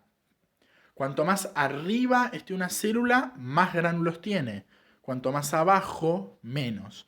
Fíjense que se determinan más o menos 3 poblaciones. La que está abajo y a la izquierda, ahí marcada con un circulito pequeño, los linfocitos son chiquitos y con pocos gránulos. Más hacia la derecha de los linfocitos están los monocitos. Tienen una complejidad de gránulos similar, por eso están igual de abajo, pero están más a la derecha porque son más grandes. Y arriba de todo tenemos a los neutrófilos, en general los granulocitos, que son los que más gránulos tienen, por lo tanto son los que están más arriba en el gráfico. Además, quiero que miremos una cuestión. Ven que cada punto que dijimos representa una célula está ubicada según su tamaño y su granularidad. Con lo cual, las células con similar tamaño y similar granularidad van a estar en un lugar parecido, similar en el gráfico, formando nubes de células. Fíjense que hay nubes grandes y nubes chiquitas. Cuanto más grande es una nube, más puntos tiene, más células hay. Con lo cual nosotros en este gráfico podemos ver que la población más abundante son los granulocitos, es la nube más grande. ¿Se entiende? Después los linfocitos, después los monocitos. Entonces esta es una otra forma que tiene el citómetro de expresarnos sus resultados en forma de un gráfico. Este es el gráfico de granularidad y tamaño. Muy bien. ¿Qué más podemos pedirle al gráfico, podemos pedirle a la máquina que nos exprese como resultado? Podemos pedir que nos exprese no solo las células que sean positivas para un marcador. Habíamos dicho, yo le podía pedir qué porcentaje de células son positivas para CD20. Y me lo dice, 25%. Yo además le puedo pedir que me diga de esas células que son positivas para CD20, qué tanto CD20 tienen o qué tan poquito tienen. ¿Se acuerdan? Cuanto más fluorescencia tenía, más molécula en la superficie tiene. Eso me lo va a expresar en forma de histogramas. En este caso, este es un histograma muy simple, ahora les muestro un histograma de verdad. En el histograma lo que nosotros tenemos es sobre el eje X la intensidad de fluorescencia. Es decir, las células que se ubiquen más a la derecha son más fluorescentes y las células que se ubiquen más a la izquierda son menos. Es decir, a la derecha tienen más molécula de membrana, a la izquierda tienen menos. Y en el eje Y me va a contar el número de células positivas para esa intensidad de fluorescencia. Eso significa, fíjense que ahí tenemos dos montañitas. La montañita de la izquierda es cierta cantidad de células que tienen poca fluorescencia para el marcador que yo estoy midiendo. Y la montañita de la derecha es cierta otra cantidad de células que es mucho más positiva para el marcador que yo estoy midiendo. Estos histogramas que les estoy mostrando ahora son de mentira. Un histograma de verdad se ve así. Fíjense que en este caso nosotros tenemos dos poblaciones celulares. En este caso tenemos una población celular, que es el primer pico, que es cierta cantidad de células que tienen muy baja intensidad de fluorescencia para el marcador que yo elegí. Acá no importa el marcador, se los invento, CD3. Y tengo un porcentaje alto, o tengo un segundo porcentaje de células, el segundo pico, de células que son muy positivas o que tienen mucha más fluorescencia para este marcador. Y yo le puedo pedir a la máquina que me los cuente, el 44% de las células es positiva para este marcador. Entonces es otra forma de expresarlo. Recuerden en estos gráficos los histogramas, cuanto más a la derecha, más positiva, más intensidad de fluorescencia, o sea, más cantidad de molécula de membrana. Además, yo puedo pedirle a la máquina que me redoble la apuesta. Habíamos dicho que yo puedo estudiar varios marcadores de membrana al mismo tiempo. Y nosotros sabemos que a veces distintas poblaciones celulares comparten los mismos marcadores. Por ejemplo, yo puedo tener dentro de los linfocitos T a los CD4 y a los CD8. Los dos van a tener CD3, pero algunos van a tener CD4 y otros van a tener CD8. Entonces yo lo que le puedo pedir a la máquina es que me compare la expresión de dos marcadores diferentes. Y me va a mostrar un dot plot, parecido a lo que habíamos dicho antes de granularidad versus tamaño. Esto es un dot plot, o sea, es un gráfico de puntos en los que cada punto representa una célula. En este caso yo estoy midiendo dos marcadores. Supongamos que estoy midiendo CD4 y CD8. En el eje X estoy midiendo CD4. Los marcadores los estoy inventando en este momento. En el color verde medí CD4. Y en el eje Y, el color rojo, medí CD8. Y fíjense que cada célula, cada punto se ubicó en el gráfico dependiendo de cuánto expresaba CD4 y cuánto expresaba CD8. Miremos, por ejemplo, el cuadrado de abajo a la derecha, en el que tenemos una nube de puntos. Cuanto más a la derecha estoy, más CD4 tengo, y cuanto más a la izquierda estoy, menos CD4 tengo, porque acuérdense que en este gráfico, en este caso, el eje X es CD4. Con lo cual, esa nube de puntos que está en el cuadrado de abajo a la derecha, es una nube de puntos de células que expresan mucho CD4. Ahora miremos el cuadrado de arriba a la izquierda. El cuadrado de arriba a la izquierda también tiene una nube de células. En este caso, como el eje Y mide CD8, cuanto más arriba está una célula, más CD8 tiene. Cuanto más abajo está una célula, menos CD8 tiene. En el cuadrado de arriba a la izquierda, esa nube de células expresan mucho CD8. ¿Sí? Miremos ahora el cuadrado de abajo a la izquierda. Ese cuadrado también tiene una nube de células. Ahora, esa nube de células está muy abajo respecto del eje Y y muy a la izquierda respecto del eje X. O sea que tiene muy poco o nada de CD8 y muy poco o nada de CD4. Y ahora miremos el cuadrado de arriba a la derecha. Ese cuadrado no tiene células. Una célula que aparezca en este cuadrado está muy arriba respecto del eje Y y muy a la derecha respecto del eje X, con lo cual cualquier célula que aparezca ahí yo asumo que tiene CD4 y tiene CD8. Fíjense que en este gráfico es un gráfico, si fueran los marcadores CD4 y CD8, es un gráfico de las poblaciones linfocitarias normales.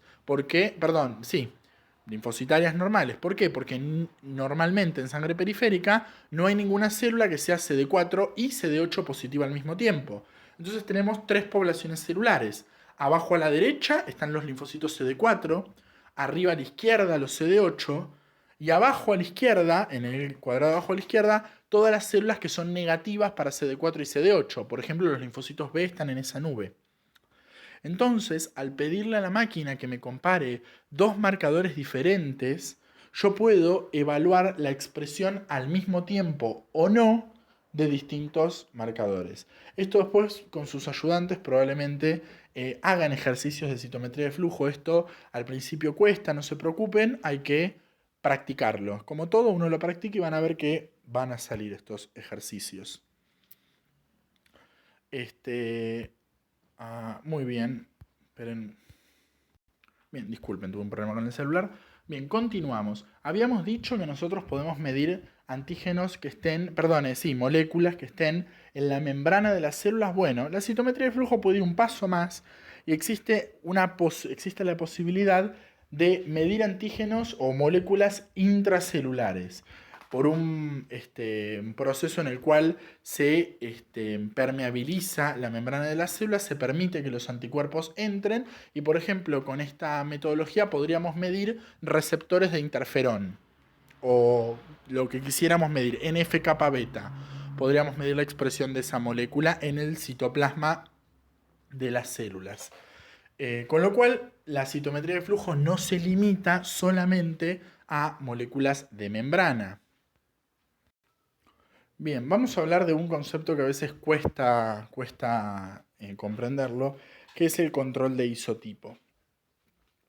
Nosotros sabemos que los anticuerpos se unen de manera específica a los antígenos. Entonces yo, agregando un anticuerpo anti-CD20 a mi muestra de células de citometría de flujo, yo voy a asumir que ese anticuerpo se va a pegar al CD20 disponible en mi muestra. Pero los anticuerpos, como cualquier otra proteína, pueden interaccionar por otro tipo de interacciones no específicas, como por ejemplo las fuerzas de Van der Waals o las interacciones hidrofóbicas, pueden interaccionar con otras moléculas y quedarse pegados a cosas que no sean su antígeno específico. Con lo cual, cuando yo obtengo por citometría de flujo una intensidad de fluorescencia de un conjunto de células, yo no sé si el 100% de esa fluorescencia se debe a la interacción específica entre el antígeno y el anticuerpo o a una mezcla entre la interacción entre el antígeno y el anticuerpo y la interacción inespecífica entre el anticuerpo como proteína y cualquier otra estructura de la célula. Entonces se hace lo que se llama el control de isotipo. En otro tubito, en el que tengo la misma muestra, agrego un anticuerpo fluorescente que no sea específico contra nada que esté en la muestra. O sea, ese anticuerpo no se debería unir a ninguna célula de mi muestra. Yo voy a hacer la citometría de flujo con esa segunda muestra en la que yo esperaría que el resultado sea negativo, porque si no hay nada específico contra mi anticuerpo, el anticuerpo no se debería pegar a nada. Lo que va a pasar es que el anticuerpo se va a pegar de manera inespecífica y algunas células van a fluorecer. Esa fluorescencia que aparece cuando uso un anticuerpo que no es específico contra nada es la fluorescencia inespecífica. Si yo resto esa fluorescencia inespecífica a la fluorescencia de mi muestra, voy a poder tener la fluorescencia real por la interacción específica.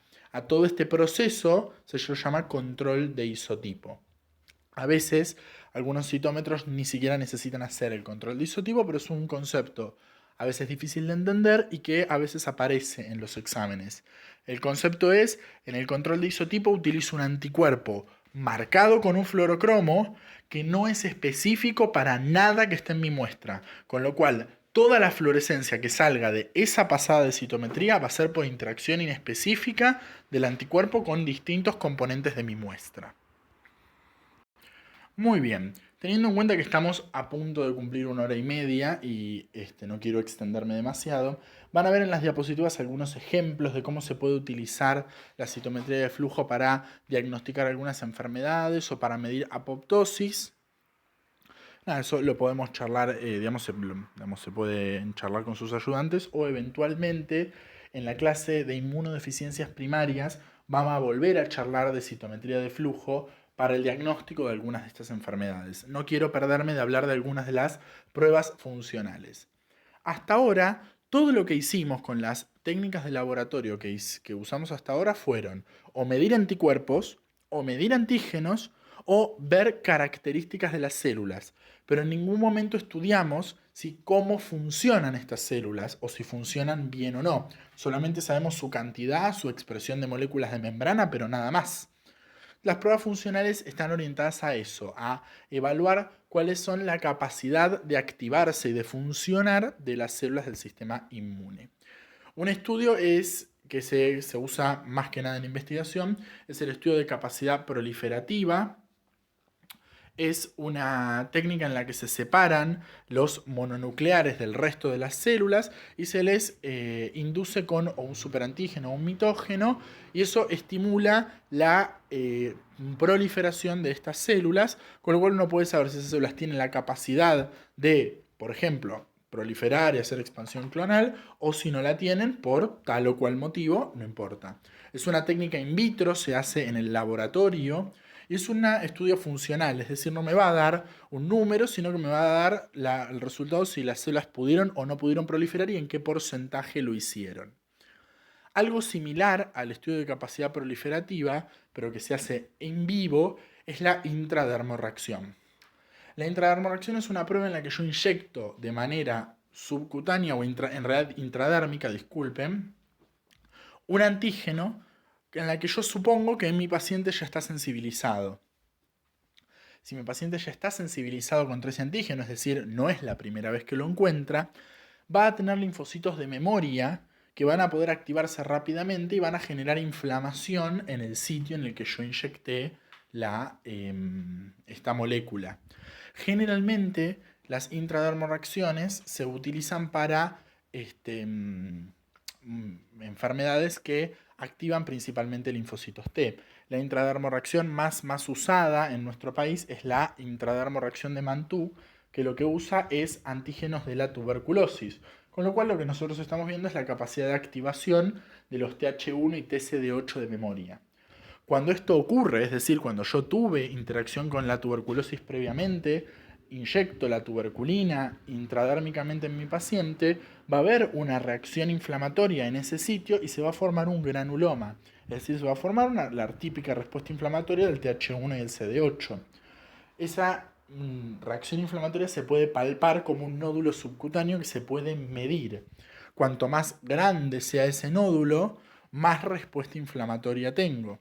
Esto sirve para muchas cosas, pero por ejemplo, permite saber si el paciente ya estuvo en contacto con la tuberculosis, o a veces, si uno quiere saber si la respuesta de linfocitos T del paciente es apropiada, puede hacer la intradermorreacción y esperar un resultado positivo.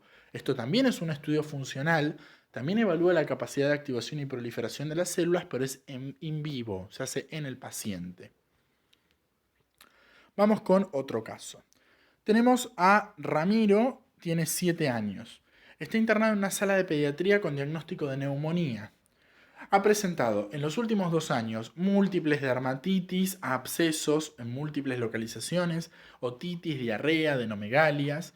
Después de descartar causas comunes de infección, es probable, o uno piensa, que Ramiro tenga algún defecto en la función de sus fagocitos. ¿Por qué? Porque Ramiro tiene muchas infecciones por gérmenes capsulados. Entonces, les dejo para pensar ustedes qué mecanismo de acción cree que puede estar comprometido y cómo lo estudiaría. Piénsenlo ustedes. Lo que vamos a ver es que una de las formas más frecuentes, si bien no es frecuente, de defecto de los fagocitos es la incapacidad de hacer el estallido respiratorio. Habíamos estudiado, si se acuerdan, para el primer parcial, que el estallido respiratorio se produce básicamente por la activación de una enzima que es la NADPH oxidasa, que es una enzima multimérica. Existen múltiples mutaciones en las distintas proteínas que conforman a la NADPH oxidasa que hacen que la NADPH oxidasa no funcione. Cuando esto ocurre, los neutrófilos no pueden producir especies reactivas del oxígeno y su capacidad microbiocida está muy disminuida. Con lo cual, lo que suele ocurrir es que se terminan activando los macrófagos y se forman muchos granulomas. Esta enfermedad se llama enfermedad granulomatosa crónica por este motivo. Es un defecto de los neutrófilos. ¿Cómo se puede estudiar esto? Se puede hacer in vitro estudiando a los neutrófilos. Se agrega a los neutrófilos una molécula que se llama nitroblutetrazolio. Esta molécula es incolora, pero cuando se oxida se vuelve azul. Lo que hacemos es agregar a los neutrófilos algún aditivo, alguna molécula que los active, que active el estallido respiratorio, qué sé yo, el EPS. Y si los neutrófilos son normales y pueden activar su NADPH oxidasa, van a producir especies reactivas del oxígeno, van a oxidar el NBT se va a volver azul, y cuando uno los mira al microscopio, los neutrófilos se van a teñir de azul. Ahora, en un paciente que tiene enfermedad granulomatosa crónica, estos neutrófilos no pueden producir especies reactivas del oxígeno, con lo cual no se oxida el NBT, y cuando los miramos al microscopio los neutrófilos no están teñidos, como vemos en las dos imágenes de abajo. Esta es una técnica cualitativa, es decir, me dice si hay o no hay estallido respiratorio, y es un estudio funcional. Ahora, la forma más frecuente de enfermedad granulomatosa crónica es ligada al X, con lo cual, en la imagen que tenemos atrás, tenemos un individuo normal abajo a la izquierda y un varón que tiene el gen mutado de alguno de los segmentos de la NADPH oxidasa en su cromosoma X, y como solamente tiene uno, el 100% de sus neutrófilos son deficientes, y vemos lo que vemos en la imagen de abajo a la derecha. Ahora, si nosotros pensamos en la madre de este paciente, que es asintomática probablemente, tiene dos cromosomas X, un cromosoma que porta la mutación y el otro que no. En el caso de los neutrófilos, con que el 10% de los neutrófilos conserve su capacidad de estallido respiratorio, no hay manifestaciones de la enfermedad granulomatosa crónica. Con lo cual, en general, por el proceso de lionización, las mujeres portadoras tienen un 50% aproximadamente de neutrófilos funcionales, con lo cual no suelen ser sintomáticas. ¿Qué podemos hacer para diagnosticar todo esto que estamos charlando? Podemos hacer algo muy parecido a la reducción del NBT, pero por citometría de flujo.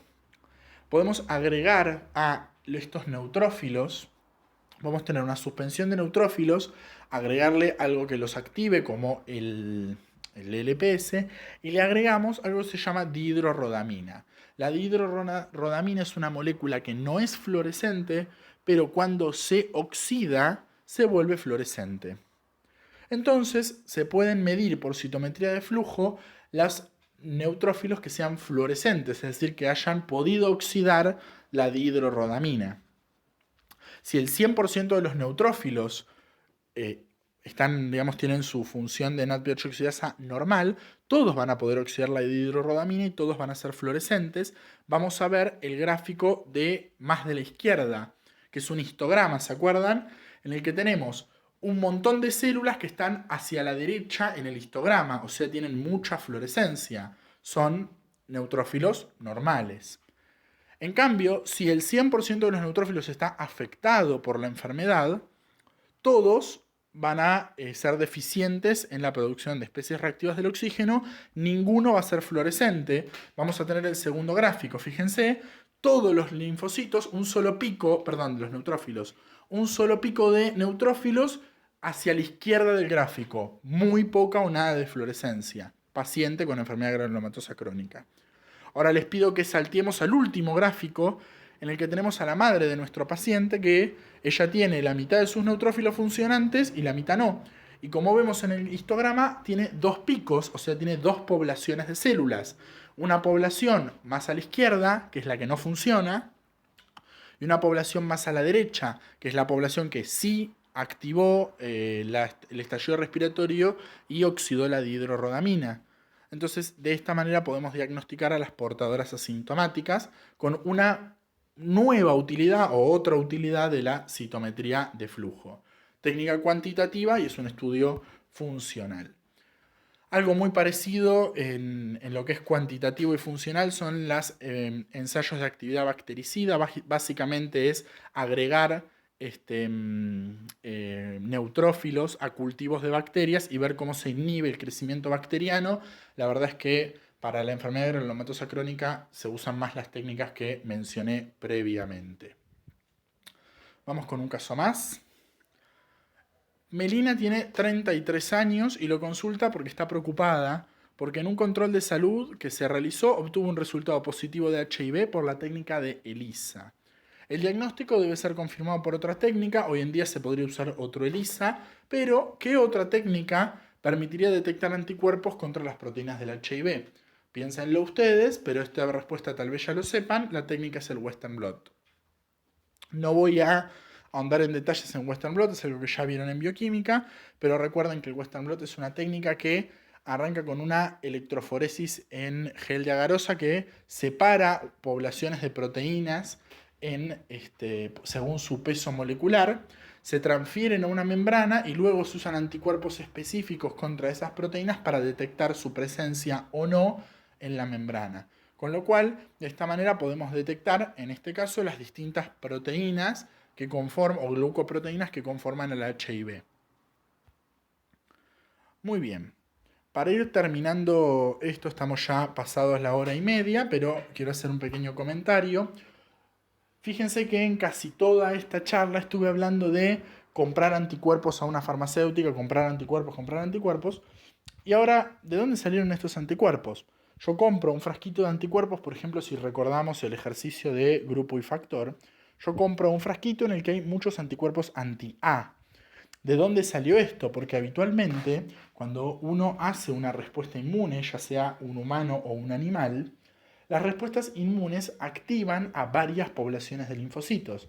Si yo, por ejemplo, entro en contacto con una bacteria, esa misma bacteria que tiene múltiples antígenos, y cada uno de esos antígenos tiene varios epítopes, un solo tipo de bacteria puede activar múltiples poblaciones linfocitarias, en este caso linfocitos B, en mi cuerpo. Con lo cual voy a poder producir distintos tipos de anticuerpos con distintas especificidades, cada uno reflejando la población de linfocitos B que yo activé. A esta respuesta, que es la normal del sistema inmune, de activación de múltiples clones diferentes de linfocitos ante un mismo patógeno por la presencia de múltiples antígenos, se lo llama respuesta policlonal, porque varios clones de linfocitos se activaron al mismo tiempo. Esa es la respuesta normal. Ahora, estos anticuerpos que yo compro no son anticuerpos policlonales, es decir, el frasquito que yo compro con anticuerpos anti-A no tiene un montón de anticuerpos con distintas especificidades o que se unen en distintos sectores al antígeno A. Son todos exactamente iguales. Todos vinieron de un único linfocito B, de un solo clon. Son anticuerpos monoclonales. Existe una enfermedad que se llama el mieloma múltiple. Es una enfermedad tumoral en la que, así como habíamos dicho que en las leucemias algún tipo de leucocito pierde célula de la médula ósea, pierde su regulación del ciclo celular y empieza a proliferar anormalmente, en el mieloma múltiple pasa lo mismo con un plasmocito. Un plasmocito empieza a replicar sin control y después hace lo que sabe hacer, es decir, producir anticuerpos.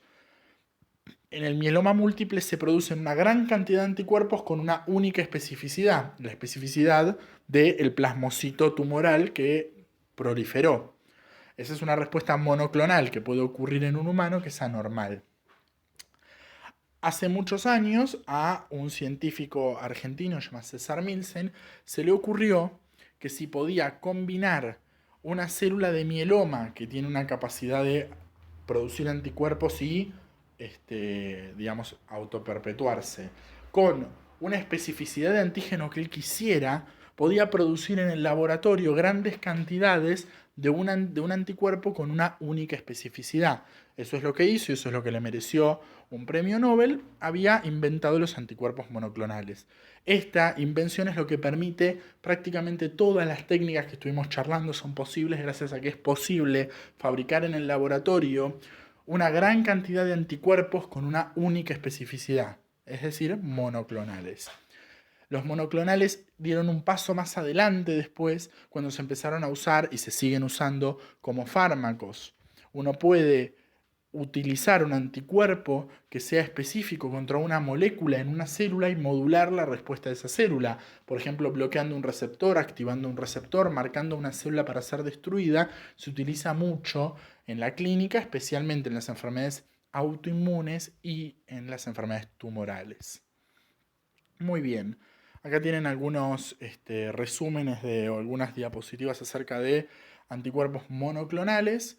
No quisiera seguir mareándolos. Em, bueno, espero que haya quedado claro. Si tienen dudas, contáctense con sus ayudantes, o pueden mandarme un mail.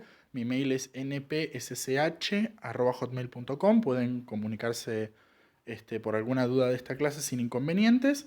Así que bueno, un saludo y espero que les haya gustado.